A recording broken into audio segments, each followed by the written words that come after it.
Halo Lur, apa kabar? Selamat datang di channel Bastrak Indonesia. Kali ini saya berada di sebelah Toyota Hilux, sebuah pickup legendaris yang sudah 50 tahun kiprahnya di dunia. Ini adalah generasi ke-8 yang dipasarkan di Indonesia. Ada beberapa pembaruan di Hilux ini, seperti lampu yang LED dengan auto leveling, yaitu bisa menyesuaikan sinarnya sesuai dengan beban yang ada di mobil. Ketika beban belakang berat, mobil akan menjulang ke atas dan lampunya otomatis turun ke bawah. Sebaliknya ketika ringan, lampu akan naik ke atas supaya pengemudi pandangannya tetap mendapatkan sinar lampu yang sempurna. Begitu juga dengan grillnya. Ini desain baru dari Toyota dengan trapezoid, seperti juga Toyota Tacoma dan Tundra di Amerika. Juga ini ada fog lamp dengan desain L ini, cukup membantu menerangi jalanan ketika terselimuti kabut. Ada hal lain, yaitu velgnya kali ini 17 inci dan lampu di belakang juga sudah menggunakan LED sehingga sinarnya lebih jelas terlihat dari belakang. Beberapa hal lainnya tentu kita harus coba. Seperti apa kelanjutannya? Mari kita coba di mobil ini.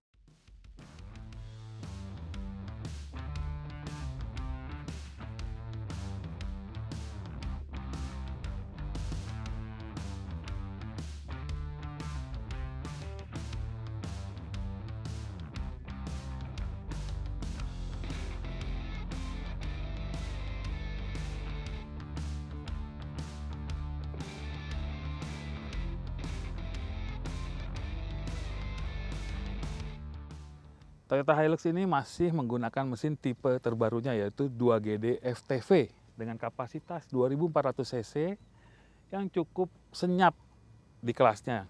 Mesinnya putarannya tidak terlalu berisik, tapi memiliki tenaga cukup baik, yaitu 149,6 PS pada putaran 3400 rpm, sementara torsinya 400 Nm di putaran 1600 hingga 2000 rpm. Jadi di rentang itulah torsi terbesar dari mesin ini sudah keluar. Itu tentunya dengan bantuan dari variabel nozzle turbocharger, yaitu yang mengubah geometri masuknya angin, tekanan angin dari turbo ke dalam mesin. Pada bagian belakang Toyota Hilux ini terdapat bak yang bisa mengangkut barang yang cukup luas besarannya. Dengan panjang 1525 mm dan lebar 1540 mm dan tingginya 480 mm, membuat penggunanya cukup leluasa mengangkut barang di mobil ini. Beberapa fiturnya, ada pengait di keempat sisi yang bisa dipakai untuk mengikat tali. Juga ada pintu yang cukup kuat untuk dimuati barang. Ya inilah salah satu keistimewaan dari mobil double cabin yang bisa mengangkut orang maupun barang dengan cukup banyak.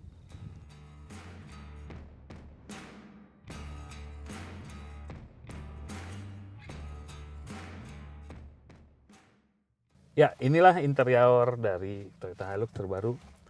Ada beberapa perubahan di tampilannya, yaitu salah satunya adalah penggunaan head unit yang dengan layar 7 inci. Ini menampilkan beberapa fungsi yang di layar sentuhnya ini cukup jelas. Ada beberapa.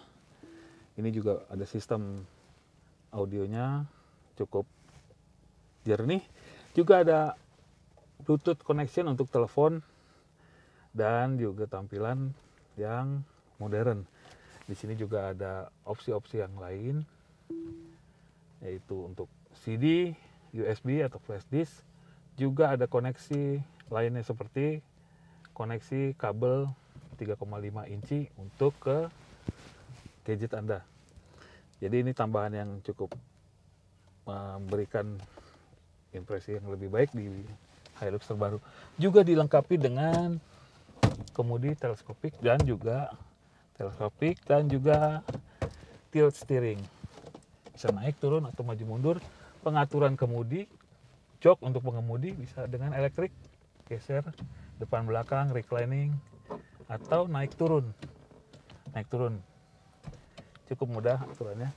Dan khusus untuk penggerak 4x4, Toyota Hilux menggunakan tombol untuk pemindah dari dua roda belakang H2 atau H4 untuk 4x4 pada kecepatan tinggi, juga untuk 4L atau kecepatan rendah menggunakan 4 roda di medan yang tentunya lebih berat penggunaan 4L ini.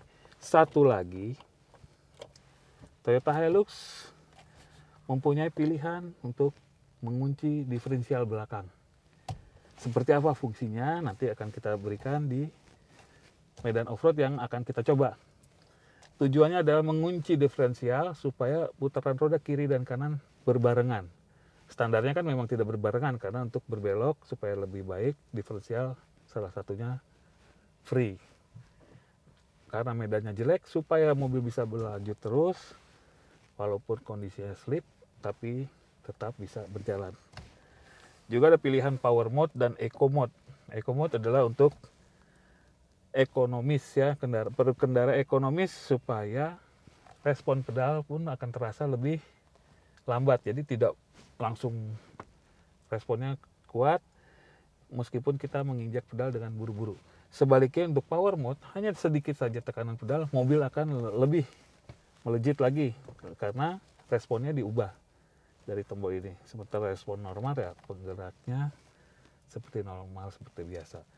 Satu lagi di interior ini yang menjadi ciri khas dari Hilux adalah lacinya ada 2 tingkat. Di tingkat atas ini ada koneksi saluran AC yang bisa dibuka atau tutup.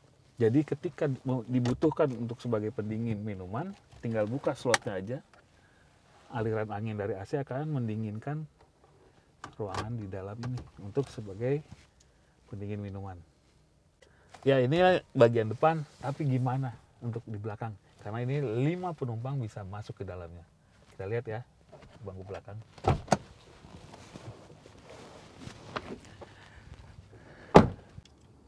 Di belakang tersedia bangku yang cukup lebar, bisa menampung 3 orang. Semuanya mendapatkan seat belt 3 titik di pinggir, kedua pinggir, dan juga di tengah. Ini 3 titik, sambung sini. Jika tidak digunakan sebagai bangku, bagian tengah armrest ini bisa digunakan oleh 2 orang yang duduk di belakang. Begitu juga tempat botolnya. Ada 2 di sini dan di pintu.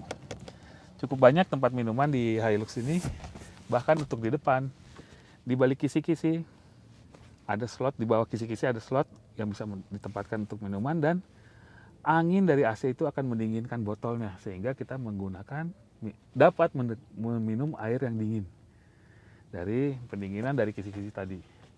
Dan untuk bangku ini tersedia juga ruangan di bawahnya yang sebelumnya harus diikat dulu bangku ini. Ini tempat penyimpanan yang harus dibuka dulu.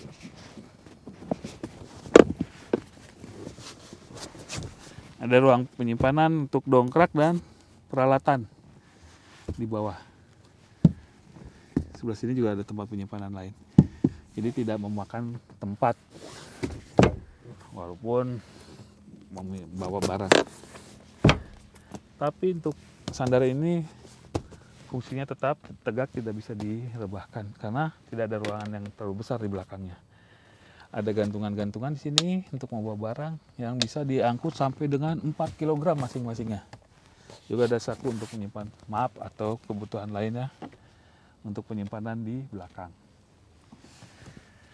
Yaitu bagian belakang yang bisa dinikmati di Hilux ini oleh penumpangnya.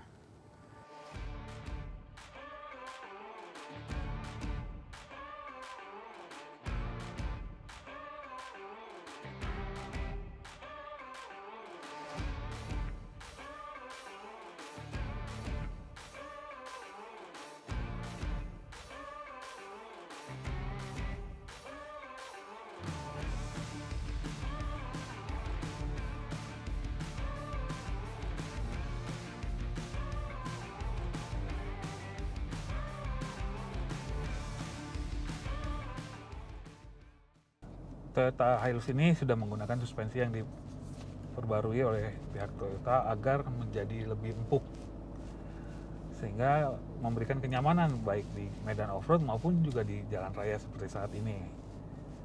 meskipun empuk, namun tidak menyebabkan limbung berlebihan saat bermanuver cepat. Jadi stabilitasnya masih tetap terjaga. Selain itu juga ada beberapa hal yang memberikan kenyamanan bagi pengemudinya saat menggunakan Hilux ini, yaitu mesin yang senyap. Jadi suara-suara yang agak mengganggu dari mesin diesel pada umumnya tidak terlalu terdengar di dalam kabin. Begitu pula saat ia berpindah dari percepatannya melalui transmisi 6 percepatan yang ada pada Hilux ini. Perpindahannya cukup halus dan juga memberikan hasil berupa konsumsi bahan bakar yang irit. Dengan 6 percepatan itu tidak membutuhkan putaran mesin yang tinggi walaupun mobilnya melaju dengan cepat. Di dalam kota, konsumsi bahan bakar dari Toyota Hilux ini dengan kecepatan rata-rata 22 km per jam mencapai 12,7 km per liter. Sedangkan di tol dengan kecepatan rata-rata 90 km per jam, ia mengkonsumsi bahan bakar 15,7 km per liter. Cukup irit untuk mesin yang berkapasitas 2400 cc. Selain itu juga beberapa hal seperti visibilitas ke jalan cukup luas, baik ke depan maupun ke samping. Meski pilar A-nya terlihat cukup tebal, tapi tidak mengganggu pandangan dari pengemudi ke jalan. Kemudi juga dengan power steering sini memberikan kenyamanan saat melaju kencang maupun saat parkir, mudah diputar dan stabil saat melaju kencang. Ada satu hal yang dirasa masih kurang serp di mobil ini, yaitu radius putarnya. Radius putarnya terasa terlalu lebar, jadi untuk memutar balik atau bermanuver saat parkir tidak terlalu luas, apalagi bodinya panjang, bisa mencapai 5 meter lebih ini. Radius putarnya cukup lebar sehingga kalau untuk berbalik arah harus mencari ancang-ancang yang pas agar bisa berputar dengan sempurna. Kalau jalannya agak sempit ya terpaksa harus mundur dan maju lagi. Itu mungkin masih agak kurang pas di mobil ini. Tapi tentunya ada alasan tersendiri untuk soal radius putar yang lebar tadi. Kalau terlalu sempit, tentunya as roda akan menerima beban yang besar saat berbelok, terutama ketika penggerak 4 roda diaktifkan, di mana penggerak depan as rodanya menerima beban, dan saat berbelok terlalu patah bisa menyebabkan as roda bisa patah. Dengan radius putar yang lebar, risiko patah saat berbelok bisa dikurangi. Namun ya konsekuensinya ya tadi, untuk melakukan manuver jadi terlalu jauh putaran mobilnya, radius putarnya ya. Tapi tentu semua ada alasannya yang diperhitungkan oleh para insinyur di Toyota ini.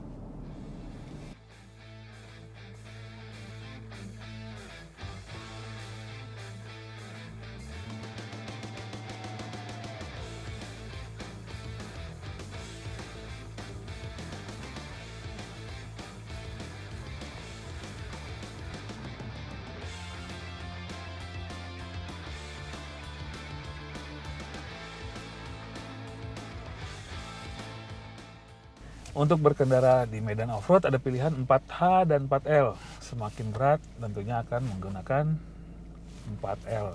Kita putar tombol di sini, lampu akan menyala, traction controlnya mati supaya roda bisa spinning saat diperlukan. Kita jalan dengan 4L. Ya, rasionya cukup lumayan rendah. Bantingan suspensinya juga sedikit berbeda di Hilux baru ini, karena memang diubah katanya beberapa bagian di suspensinya sehingga terasa lebih empuk, terutama di suspensi depan. Kalau belakangnya sih mirip-mirip aja dengan per daun yang ada. Jadi kita akan mencoba 4L, menaiki tanjakan ya, tanpa terlalu banyak usaha yang dilakukan. Torsinya cukup besar, bantingan suspensi juga empuk. Ya, kita melewatinya dengan mudah. Cuman kali ini mungkin medan berlumpur tidak dicoba karena ban yang digunakan AT. Kurang traksi ya kalau untuk di lumpur. Nah, kita sekarang mencoba dengan posisi tetap di D dan jalan menurun. Agak curam. Ya, masih cukup tertahan dengan torsinya. Di sini juga ada differential lock. Differential lock itu akan mengunci ketika salah satu roda menggantung ya. Jadi tapi tidak otomatis, kita memencet tombolnya dulu di sini. Bisa dilakukan sambil berhenti dulu, aktifkan, dan traction control juga mati, ada petunjuknya di MID. Differential lock aktif. Kita akan mencoba di jalan yang konturnya sangat tidak rata. Kemungkinan roda belakang terangkat salah satunya, tapi tetap bisa jalan. Nanti siap miring.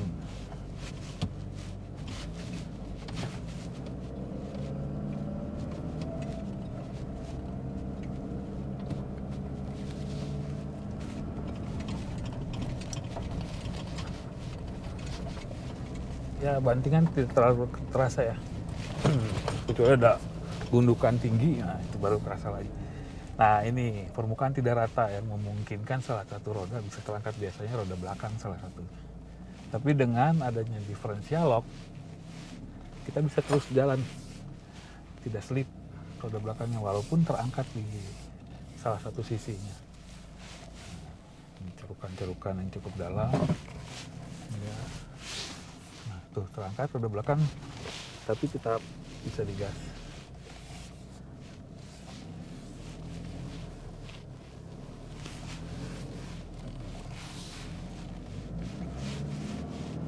Yang lebih curam lagi, kita masuk melintang supaya ingin mencoba rodanya terangkat. Cukup miring, ya roda terangkat roda belakang, jadi masih digas langsung maju lagi. Ya, itulah fungsi dari differential lock. Selain untuk roda terangkat, misalkan di salah satu sisi licin atau jalanan licin, traksi rodanya pasti akan berkurang. Dengan adanya differential lock, kedua roda akan tetap berputar secara bersamaan sehingga traksinya tetap kuat untuk mendorong mobil ke depan. Cuman posisi differential lock ini hanya berlaku ketika penggerak 4 roda diaktifkan. Jadi kalau di 2H nggak bisa dia. Ya, kita kembalikan lagi ke 4x2, differential lock kita matikan, siap berjalan lagi. Kondisi 4x2 sekarang.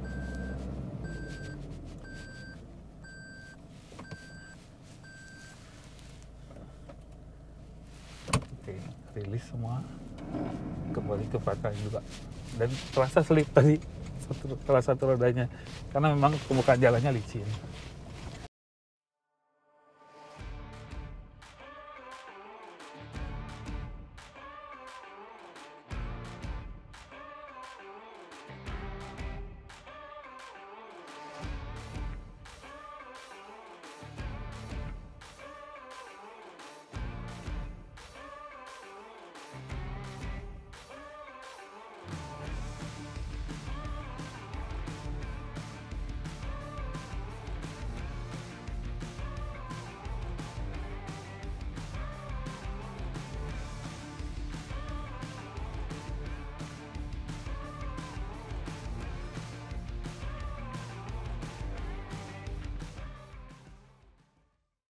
Dapat disimpulkan, Hilux double cabin seharga 492,8 juta ini memberikan pilihan bagi penggunanya.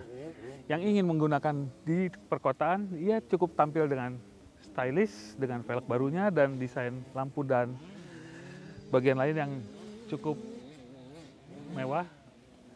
Juga ketika digunakan pada perkebunan atau pertambangan, kemampuannya di medan off-road juga cukup baik. Terima kasih telah menyaksikan video kami. Jangan lupa like jika menyukainya, komen di bawah, dan subscribe bagi yang belum. juga mampir ke www.busdestrike.id. Sampai jumpa di video berikutnya.